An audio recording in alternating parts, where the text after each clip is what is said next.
नमस्कार दोस्तों, DD red के एक और रिएक्शन वीडियो में आप सभी का स्वागत है। मैं हूं आलोक। तो दोस्तों, धुरंधर से तो वैसे ही पाकिस्तान और पाकिस्तानियों की जली पड़ी है, लेकिन इससे होने वाली कमाई जो आ रही है ना, वो देख देख के पाकिस्तानियों की और ज्यादा सुलग उठी है। वो जल रहे हैं कि यार ऐसा कैसे, यार इतना पैसा तो हमने कभी देखा ही नहीं था, हमारी पूरी फिल्म इंडस्ट्री एक फिल्म में आ जाएगी।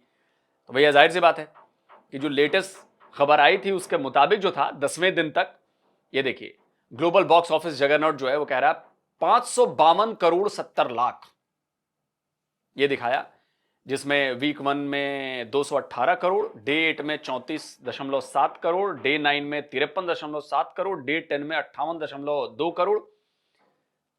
ये कुछ ऐसा था। तो टोटल वर्ल्ड वाइड ग्रॉस अगर आप देखें तो इंडिया में 430.2 करोड़ जो है वो भारत में, और विदेश में मतलब ओवरसीज में 120.5 करोड़। तो टोटल जो है 552 करोड़, मतलब 552.7 करोड़ रुपए का बिजनेस ये 10वें दिन तक हो चुका था।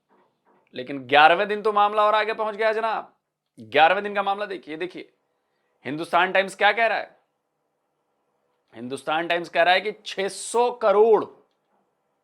हिंदुस्तान टाइम्स कह रहा है कि वर्ल्ड वाइड जो बॉक्स ऑफिस कलेक्शन है 11वें दिन वो 600 करोड़ पहुंच गया, और उसने beat Sanju Padmaavat life time के लाइफ टाइम में जो संजू और पद्मावत को मिला वो उसने उसको बीट कर दिया।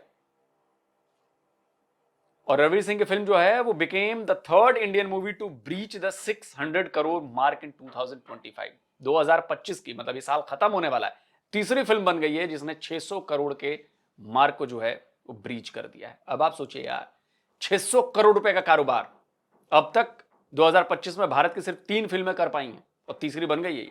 और मुझे लगता है कि सारे जो रिकॉर्ड हैं ये मुझे लगता है कि तोड़ने वाली है फिल्म। आप सोचिए, तो टोटल जो है अब तक 11वें दिन 600.75 करोड़ ग्रॉस ग्लोबली हो चुका है। मुझे लग रहा है कि 1000 करोड़ ना पहुंच जाइए अगले एक हफ्ते में। आई डोंट नो कि पहुंचेगी कि नहीं पहुंचेगी, नया रिकॉर्ड हो सकता है बना दे, आई डोंट नो। तो चलिए देखते हैं कि पाकिस्तानियों को कितनी सुलगी है। इंडियन मीडिया लेटेस्ट का वीडियो है, लेट्स सी। मुल्की फजा महज अहम बहस तक महदूद नहीं रही, बल्कि अब ये क्या सराइयों बयानियों की जंग और इसके माबैन खामोश मगर शदीद कशमकश का मंजर पेश कर रही है। ये बात तो हम सब जानते हैं कि हिंदुस्तान से कभी खैर की उम्मीद रखनी नहीं चाहिए कि वो तो रिवायती हरीफ है भारत, वो तो साजिशें करेगा। इंडिया को आज भी अपनी इंडस्ट्री चलाने के लिए पाकिस्तान की जरूरत पड़ती है।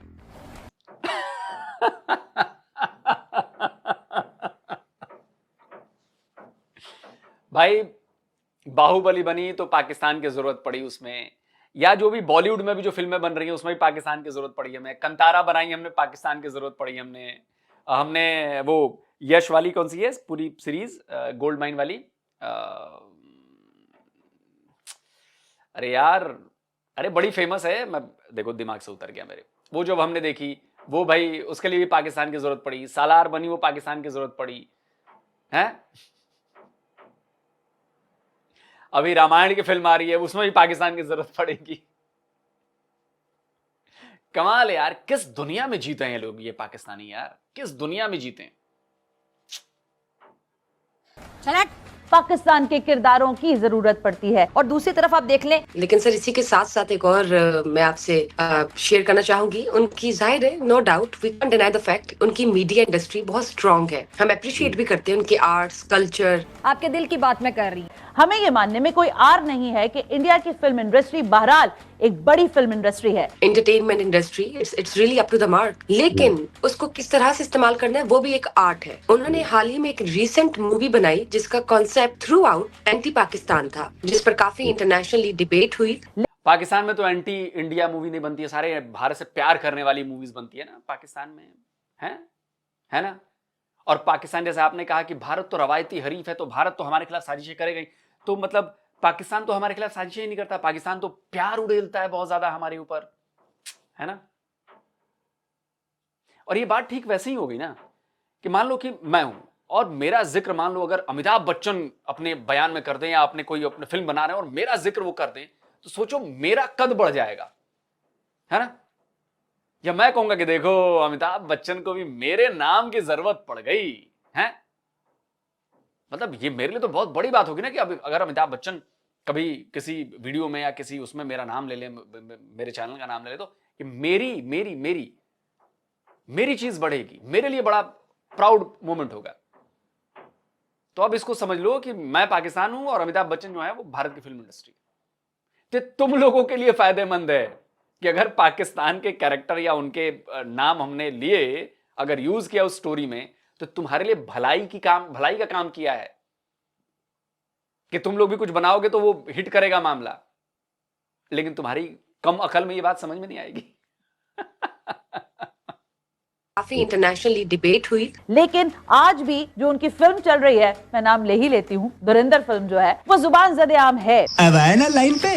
लेकिन जो बात है, इंडिया ने हमारे रोड बहुत अच्छे दिखाए मूवी के अंदर, क्योंकि हमारे रोड इतने साफ नहीं है। मूवी में रोड बहुत साफ दिखाए। वाह भाई वाह। दुनिया की आधी आबादी तो हिंदुस्तान में ही बसती है। वो लोग इस फिल्म को अपने मोबाइल में देख रहे हैं और इसके दो खुसूसी कैरेक्टर्स जो है, उनका ताल्लुक बराह रास्त पाकिस्तान और कराची से है। मैडम जी, अपनी समझदानी को थोड़ा बड़ा करें। आपकी समझदानी बहुत छोटी है, उसको चौड़ा करें, बड़ा करें। पहली बात कि हिंदुस्तान के लोग मोबाइल पर इस मूवी को नहीं देख रहे हैं। हम आप जैसे कमजोर इंसान नहीं, हम सिनेमा हॉल में जाकर देख रहे हैं। हम मोबाइल में नहीं देख रहे इस मूवी को, हम सिनेमा हॉल में जाकर देख रहे हैं। और मोबाइल में भी तब देखेंगे जब नेटफ्लिक्स वाली डील हुई है ना 130 करोड़ या कितने की, जब नेटफ्लिक्स पे आएगी तो जिसको मोबाइल पे देखना होगा वो नेटफ्लिक्स पर देखेगा। वो भी फ्री में नहीं देखेगा, वो पैसा लगा कर देखेगा। तो ये जो 600 करोड़ रुपए जो बने हैं, ये मोबाइल में देखकर नहीं बने मैडम, ये सिनेमा हॉल में जाकर देखकर बने। अब भारत की जनता अपने लोगों को सपोर्ट करने के लिए बहुत बड़ा दिल रखती है। तो जमाने लद गए होंगे, एक आध दो चार लोग होंगे, उससे कोई फर्क नहीं पड़ता, लेकिन 99.99% लोगों ने ना सिनेमा हॉल में जाकर मूवी देखी है। दोस्तों, आप लोग प्लीज कमेंट में लिखिए कि सिनेमा हॉल में जाकर देखिए कि नहीं देखी। अगर नहीं देखी होती तो खैर 600 करोड़ का मार्क हम पार नहीं कर पाते, क्योंकि ये बॉक्स ऑफिस कलेक्शन है, मतलब थिएटर्स में देखी गई है मूवी। समझी मैडम? तो समझदानी जो है ना वो थोड़ी बड़ी करिए, बहुत छोटी है आपकी। थोड़ी समझ को बढ़ाइए, छोटी सोच है आपकी, मोबाइल में देख रहे हैं। और कराची से है। मूवी बनने की इंडिया की एक पॉलिसी है कि हम बलोच इंडिया की तरफ हो जाए, बलोचिस्तान की और पाकिस्तान की अनबन हो रही है। देख रहे हैं आप, अनबन शुरू से है बलोचिस्तान और पाकिस्तान की, मगर हम बलोच अपनी कौम से वफा करते और पाकिस्तान में रह रहे। अल्हम्दुलिल्लाह हम पाकिस्तानी हैं, सही है। कभी भी इंडियन, मैं गारंटी दे रहा हूं तू बलोच नहीं है, मैं गारंटी दे रहा हूं। न तेरी जो जबान है वो बलोच वाली जबान लग रही है, न तेरी शक्लो सूरत जो है वो बलोच जैसी लग रही है, ना तेरे कपड़े बलोच जैसे लग रहे हैं। बलोच अगर आके खड़ा हो जाए ना तो आप पहचान सकते हो उसके शक्लो सूरत से कि ये बलोच बंदा होगा। अगर कोई पठान आके खड़ा हो जाए ना तो शक्लो सूरत से, उसकी जबान से पता चल जाएगा कि पठान बंदा है। न तेरी शक्ल सूरत से तू बलोच लग रहा है, ना दोस्तों भाई बलूचिस्तान से जो लोग मुझे देख रहे हैं प्लीज मुझे बताएं, क्या ये बंदा आपको बलोच लग रहा है? इंडियनों का साथ नहीं देंगे। ये मूवी की भी एक सियासत है ताकि हम इंडिया की तरफ हो जाए, हमारा दिल। लेकिन जो बात है, इंडिया ने मूवीज के जरिए अपना लोहा मनवा सके और जंग जीत कर दिखा सके और सॉफ्ट इमेज जो है किसी और मुल्क की साख्त को खराब कर सके, स्पेशली पाकिस्तान को टारगेट करके, क्या कहना चाहेंगे? रेमंड टिकट नहीं था, सरदार था, भोले का सरदार था। यही तकलीफ हमें खाई जाती है कि हमारा भाई कब घर आएगा, हमें हमारे भाई लौटा दे, उधर हमारे भाई लौटा दे। सच क्या है और झूठ क्या है, ये जानने के लिए मुझे जाना पड़ेगा लियारी। यहाँ से लेकर आया था रणवीर सिंह रक्षे में, सही है। और ये देखें आप, पूरा वही अस्पताल है यार, सेम यही दिखा है ना, सेम यही था, यहीं से लेके सेम वही हॉस्पिटल है जो मूवी के अंदर दिखाया है। ये देखें आप, ये यहाँ से रहमान भाई को अंदर लेकर गया था, रहमान डकेट को, और यहाँ से आया था रक्षा, पीछे से रणवीर सिंह लेकर आया था। देखें, शजील मेहमद साहब ने शायद अनाउंस भी किया को फिल्म बना रहे हैं मेरा लियारी। इस सिलसिले में कोई मेरा ख्याल है कि उनको हमें हाथ जोड़ के उनसे माफी मांगनी चाहिए कि सर आप ऐसी कोई हरकत ना करिएगा, क्योंकि आपको फिल्म का पता कुछ नहीं है। जो बजट आप रिलीज करवाएंगे हुकूमत से उसमें वो बस पैसा खाया जाएगा, और घटिया फिल्म का जवाब जो है वो दूसरी घटिया फिल्म नहीं होती। इंडियंस को डेफिनेटली फिल्म मेकिंग आती है और उनके पास एक्टर्स, उनके पास प्रोडक्शन स्टाफ भी है, क्रू भी है। I mean let's give the devil its due कि Indian Bollywood is seriously ahead of us. हम प्रोडक्शन वैल्यूज में हम उनका मुकाबला नहीं करते। क्यों हिला यार मुझे तो ये लग रहा है कि जिस दिन रामायण आने वाली है या जिस दिन रामायण मूवी आएगी, जिसका टीजर ने पूरी दुनिया में तहलका मचा दिया, हैंस जिमर, AR रहमान, आप सोचो वो लेवल सोचो यार, उसका प्रोडक्शन डिजाइन, उसका साउंड डिजाइन, टीजर नहीं बवाल मचा दिया, उसके VFX। तो जिस दिन रामायण मूवी आएगी उस दिन क्या होगा यार, क्या होने वाला है उस दिन। दोस्तों प्लीज जिन जिन ने रामायण का टीजर देखा है, प्लीज आप लोग मुझे कमेंट में बताएं कि आपको क्या लगता है कि वो मूवी क्या बन रही है, वो जरूर बताइए मुझे। क्यों हिला डाला ना। अभी मैं बेसिकली लियाड़ी का रिहायशी हूँ, तो वहाँ पे दहशत थी, अभी भी है। आप लियाड़ी के रिहायशी हैं, लियाड़ी के अंदर अभी रहमान डकैत को हीरो लोग मानते हैं या डकैत मानते हैं, आप ये बता देते। बेसिकली तो कुछ देखा है तो दोनों वहाँ बराबर है। बराबर नहीं है भाई, आप तो मतलब लियाड़ी के रहने वाले, आपको नहीं पता। लियाड़ी के अंदर मैंने तो जितने भी लोगों से बात की है ना, तो सभी हीरो ही मानते हैं लोग। ऐसे वो हीरो ही मानता है, पर ओवरऑल कराची की हम बात करें तो बेसिकली पूरा ओवरऑल कराची हम तो उसको हीरो नहीं मानती है ना। लियाड़ी का तो, लेकिन वो तो लियाड़ी उसमें दिखाया, वो कराची जगह नहीं दिखाया, लियाड़ी दिखाया। लियाड़ी का तो वो हीरो है, अभी हम खुद बोलते हैं, सब बोलती है, वहाँ की लेडीज से पूछ लो, बच्चों से पूछ लो, वो हीरो ही बोलते हैं उसको, क्योंकि उसने बेसिकली अंदर अपनी आवाम के लिए बहुत काम किया था। उसने हॉस्पिटल्स बनाए हैं, वेलफेयर के लिए काम किया हुआ था, इस वजह से आम आवाम तो उसको हीरो ही बोलती है, लियाड़ी की लोकल आवाम। इसमें आपने यार फिर तो बड़े बड़े जो गुंडे हैं, जो बड़े बड़े डॉन हैं, वो सब हीरो हैं यार, क्योंकि अपने लोगों के लिए तो वो पैसे खर्च करते हैं, उनके लिए घर, बंगला, गिफ्ट, गाड़ी शाड़ी, अस्पताल का खर्चा फ्री सब करवा देते हैं। मतलब कल को मैं बहुत बड़ा डॉन बन जाऊं, बहुत बड़ा डॉन, मतलब एकदम खतरनाक वाला, और अपने जो बंदे हों, मेरे 500,000 बंदे हों, उनके लिए एक अस्पताल बनवा दूं, एक फ्री का स्कूल बनवा दूं, सबको एक एक घर दिलवा दूं, तो मतलब फिर तो मैं हीरो हो गया ना, हैं। फिर चाहे मैंने कितने भी मर्डर किए हों, कितने भी लोगों को उठवाया हो, कितनों को बेवा बना दिया हो, विधवा बना दिया हो, मतलब वो सब माफ, सब हैं। अस्पताल बनवा दूं, ये स्कूल बनवा दूं, गाड़ी शाड़ी चलवा दूं, बस फ्री में बस चलवा दूंगा, हो गया ना। फिर सारे मेरे पाप धुल जाएंगे। मैंने ऐसे ही पूछ रहा हूं।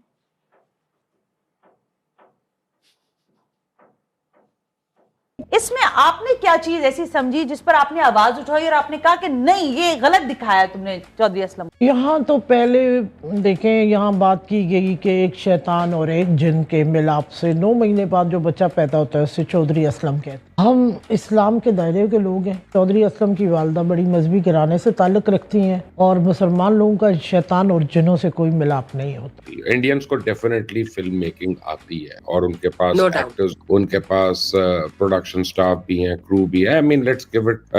दूसरा, मैडम आप लोग को समझना चाहिए, ये ना उदाहरण दिए जाते हैं कि चौधरी असलम कितना खतरनाक बंदा है, आप उसके लिए एग्जाम्पल दिए जाते हैं कि आप सोचो कि एक जिन और एक जो भी जिसका नाम लिया उसके मेल से जो पैदा हुआ ना, वो चौधरी असलम है। वो एग्जाम्पल दिया गया है कि चौधरी असलम कितना खतरनाक आदमी था।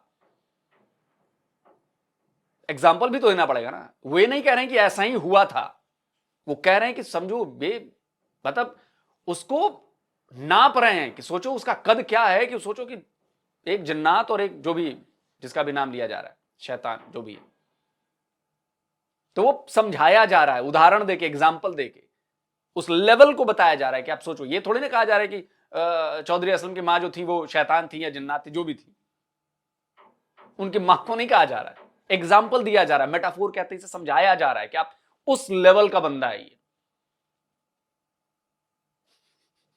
Let's give the devil its due कि Indian Bollywood is seriously ahead of us. हम प्रोडक्शन वैल्यूज में हम उनका मुकाबला नहीं करते। लियारी जनरल अस्पताल जहाँ पे रहमान भाई को लेकर आए थे, सही है, वहां पे उनका दम टूट गया था। रहमान भाई, दाऊद भाई, हाफिज सईद भाई, सही है। मैं क्यों कहता हूं यार, तुम लोगों ने ना लुटेरों को, डकैतों को, हत्यारों को, असमत लूटने वालों को अपना हीरो बना के रखा हुआ है। गोरी, गजनवी, अब्दाली, ये रहमान, डकैत, ऐसे लोग तुम्हारे हीरो हैं। ओसामा बिन लादेन, ऐसे लोग तुम्हारे हीरो हैं। क्या होगा तुम लोगों का? मजहब में अंधे हो चुके हो तुम लोग, अंधे। रणवीर सिंह लेकर आया था मूवी के अंदर, वैसे रियल में ऐसा कुछ भी नहीं हुआ था। ऐसी है ना भाई, रहमान भाई? जी भाई ऐसे ही। अच्छा, आपका नाम भी रहमान? हम नाम थे मेरा। सेम नाम था? लेकिन बंदा बहुत आपको तो बहुत दुख हुआ होगा यार जब इंतकाल हुआ। यार दुख तो होगा, पूरी लियारी में अफसोस का गम ज़दा था। और बहुत अच्छे बंदे थे, नाइस बंदे थे, गरीबों की बहुत हेल्प करते थे। अच्छा अच्छा, अगर एक साइड इंडिया ने नेगेटिव दिखाई है तो ये पॉजिटिव साइड भी है। बिल्कुल पॉजिटिव। मैंने सुना है कि लड़कियों की शादियां करवाते थे, बिल्कुल बिल्कुल, गरीबों के राशन वगैरह। तूने कभी पैसे लिए रहमान भाई से? बहुत मर्तबा मुझे खर्चा दिया है। हाँ दिए।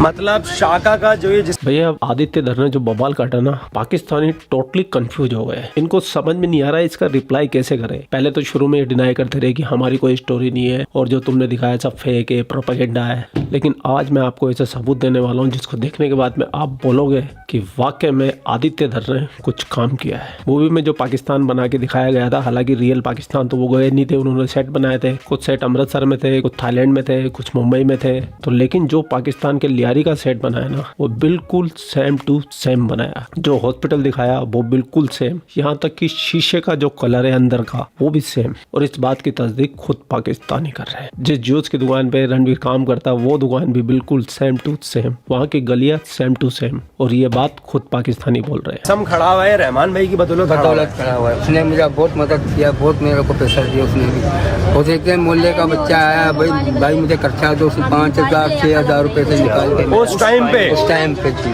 मूवी में क्या दिखाया था कि रहमान भाई जो है सिर्फ टपकाने में लगे हैं एक दूसरे को, लेकिन ऐसा नहीं है। लियारी के लोग ये बता रहे हैं कि वो इतना अच्छा इंसान था कि लोगों की शादियां करवाता था, खर्चा देता था।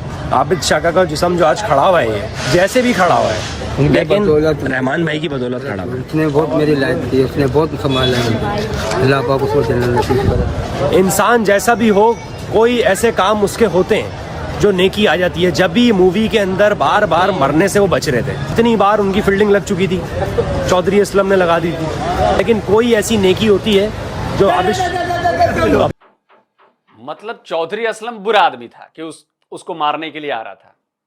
अब देखो फंसा दिया ना आदित्य धर ने।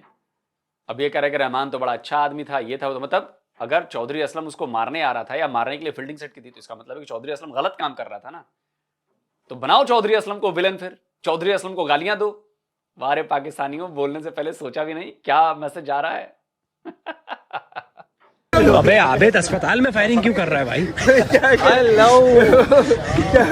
भाई लोग यहाँ पे कोई अगर हार्ट का पेशेंट हुआ मर जाएगा, वो मर जाएगा। फायर कर दिए। कुछ टाइम पहले यहाँ पे इंडियन जासूस आया था? नहीं आया। मूवी में दिखाया है। मूवी में तो दिखाया है मगर इधर नहीं आया था। आपने मूवी देखी है वो धुरंधर? वो तो मैंने नहीं देखी अभी तक। नहीं देखी। एक इंडियन मूवी आई है, उसमें ये दिखाया है कि इंडियन जासूस आया है, उसने हमारे रहमान डकैत को टपका दिया। ये तो ऐसा तो नहीं होगा। रहमान तो असल में जो बना हुआ था, रहमान गरीबों के लिए बना हुआ था। जो गरीब बंदे थे उसको कारोबार नहीं थे, रहमान ने कारोबार दिया था। बाकी में जो लेडीज था, शादीशुदा वाला लेडीज नहीं था, उसका घर नहीं था, उसको घर लेके दिया था, महीने में उसका घर पे राशन डाला था। रहमान डकैत इतना अच्छा इंसान था? रहमान बहुत अच्छा बंदा था, रहमान डकैत नहीं था, सरदार था, मोहल्ले का सरदार था। अच्छा, मूवी में दिखाया है कि बलोचों का सरदार है वो, और बलोचिस्तान में बहुत इज्जत थी। मगर ऐसा नाजायज नहीं किया। कोई उसको डराएगा फिर वो करेगा कुछ, वो नहीं डराएगा। मतलब अच्छा इंसान था, बहुत अच्छा इंसान था, मंदा था। यहाँ से लेकर आया था रणवीर सिंह रक्षे में, सही है। और ये देखें आप, पूरा वही अस्पताल है यार, सेम यही दिखा है ना? सेम यही था, यहीं से लेके सेम वही हॉस्पिटल है जो मूवी के अंदर दिखाया है। ये देखें आप, ये यहाँ से रहमान भाई को वो अंदर लेकर गया था, रहमान डकैत को, और यहाँ से आया था रक्षा, पीछे से रणवीर सिंह लेकर आया था, और यहाँ से वो भागा था, स्ट्रेचर वो रखी हुई, सही है। अभी मैं अंदर लेके चलता हूँ आपको और एक एक चीज दिखाता हूँ। अभी तक ये चीज किसी ने नहीं दिखाई, पूरा लियारी मैं आपको दिखा रहा हूँ इस ब्लॉग के अंदर। अब हम लोग जा रहे हैं हॉस्पिटल के अंदर, तो ये है वो गेट। अरे ऐसे लेके भागे थे वो रहमान डकैत को ऐसे, और कहाँ लेके गए थे? वहाँ लेकर गए थे वो। ये है वो हॉस्पिटल, और यहाँ से वो लेकर गया था सीधा, सही है। ये है इमरजेंसी, वहाँ लेकर गए थे। यार सलमान भाई एक एक चीज सेम दिखा रहे हैं यार। जो बात है वही था, सब कुछ वही है, वहीं खड़ा हुआ था। हॉस्पिटल का कलर, शीशे तक वही दिखाए। देखें ब्लू कलर के शीशे लगे हुए हैं, मूवी में भी यही दिखाए। बहरहाल अब मैं आपको यहाँ से लेके जा रहा हूँ जूस की शॉप पे, जिस शॉप पे रणवीर सिंह काम करता था। जिस दिन पहले दिन वो लियारी में आया था, उसको काम पे रखा था एक अंकल ने। तो अब मैं लेके जा रहा हूँ आपको उसी दुकान पे। चले भाई वहाँ पे। अब मैं मौजूद हूँ उस जूस सेंटर पे जहाँ पे रणवीर सिंह इंडियन जासूस हमारे लियारी में आके जिस दुकान पे लगा था काम पे, एक अंकल ने रखा था, बुढ़े अंकल थे। तो अब उनसे जाके पूछता हूँ कि उन्होंने रणवीर सिंह को कब काम पे रखा था और कितनी तनख्वाह पे रखा था। आ जाए मेरे साथ। भाई एक मूवी आई है अभी धुरंधर जी, उसमें रणवीर सिंह है इंडियन एजेंट। वो ये दिखाया है कि वो इस शॉप पे आके काम पे लगा था। सर हमारे होते हुए तो यहाँ पे नहीं आया था, हमारे वालिद साहब के टाइम में आया हो तो उसको कुछ नहीं कह सकते। आपके रहते हुए नहीं आया? नहीं, हमारे रहते हुए नहीं आया। लेकिन मूवी में ये दिखाया है कि वो आया है और आप भी पीछे खड़े हुए थे। अच्छा, नहीं हमारे होते हुए नहीं आया यहाँ पे, हमारे वालिद साहब के टाइम में आया हो तो। ये कह रहे हैं कि हमारे रहते हुए तो वो नहीं आया क्योंकि वो मूवी है पुरानी। मतलब उस मूवी में ये दिखाया है 2002 का दिखाया है, कंप्यूटर में देख के बताओ 2007-8 का। तो 7-8 के टाइम पे आप यहाँ पे नहीं थे? जी मैं यहीं पे था लेकिन वो नहीं आया। आप छुट्टी पे हो गए शायद? जी छुट्टी पे। सही है। बहरहाल रणवीर सिंह जो लगे थे काम पे, तो ये वही दुकान है। तो भैया ये पाकिस्तानी पूरी तरीके से बोल रहा है, इनको समझ में नहीं आ रहा करना क्या है। हमको ये इसकी फिल्म की बुराई करनी है कि हमको डायरेक्शन की बुराई करनी है कि हमको हिंदुस्तान की बुराई करनी है, इनको कुछ समझ में नहीं आ रहा। ये बिल्कुल ब्लैंक हो चुके हैं। वाह भाई वाह। खैर पूरा वीडियो आप लोगों ने देख लिया। वीडियो देखने के बाद आपकी क्या राय है? कमेंट सेक्शन आपका, आप भी कमेंट करके अपनी राय रख सकते हैं। जय हिंद, वंदे मातरम, जय श्री राम, जय श्री राम, जय श्री राम। जय श्री राम भैया, जय श्री राम, जय श्री राम, जय श्री राम। देखिए पाकिस्तान के लोगों, आपको एक बात समझनी पड़ेगी कि ये है तो फिल्म, और फिल्म के पहले ही एक डिस्क्लेमर आता है कि भाई ये डॉक्यूमेंट्री नहीं है, ये फिल्म है। और इसमें एक क्रिएटिव लिबर्टी नाम की चीज़ होती है। एक क्रिएटिव लिबर्टी होती है जिसमें आप न थोड़ा ड्रामेटाइज करते हैं, चीज़ों को ऐसे पेश करते हैं ताकि लगे कि फिल्म है। डॉक्यूमेंट्री तो आदित्यधर ने बनाई नहीं है कि भाई बिल्कुल एज इट इज़ बता रहे हैं, ये फिल्म है। तो पहले बेसिक फ़र्क समझें कि जो फिल्म में दिखाया गया है वो हमेशा सच नहीं होता। हाँ, कुछ इंसिडेंट्स उसमें हैं, कुछ कैरेक्टर्स उसमें हैं जो सच हैं। और सबसे बड़ा मेरा बात कि अगर रहमान जो डकैत है वो अगर आपका हीरो है, तो भाई ये सवाल पूछो कि चौधरी असलम उसके पीछे क्यों पड़ा था। फिर चौधरी असलम इसका मतलब है कि विलन है, वो अच्छे आदमी को मारना चाहता था, वो अच्छे आदमी को खत्म करना चाहता था। यही हुआ ना। और अगर चौधरी असलम अच्छा आदमी था तो फिर तो रहमान डकैत जो है वो अच्छा आदमी नहीं हो सकता, क्योंकि चौधरी असलम उसके पीछे पड़ा हुआ था और वो पुलिस में था। तो पुलिस किसके पीछे पड़ती है? अच्छे लोगों के पीछे तो नहीं पड़ती है अमूमन इस तरह के लोग घटनाओं में। तो पाकिस्तानी हो गए कंफ्यूज। लेकिन तब भी देखो, उसको भाई बता रहा है कोई इसको हीरो बता रहा है। बताओ बताओ बताओ। तो यानी कि चौधरी असलम की बेसिकली तुम लोग वाट लगा रहे हो कि चौधरी असलम ही विलन था और चौधरी असलम एक नंबर का नालायक पुलिस ऑफिसर था, वो फर्जी में लगा हुआ था रहमान डकैत के पीछे। ये करते हैं हम लोग। अरे बाप रे बाप, गजब लोग हैं यार, गजब लोग हैं भाई। तो दोस्तों आप क्या कहते हैं, 600 करोड़ प्लस, क्या ये फिल्म 1000 करोड़ पहुंचेगी? कमेंट में लिख के बताइए। जल्द मिलता हूं एक और नए वीडियो के साथ। नमस्कार, जय हिंद।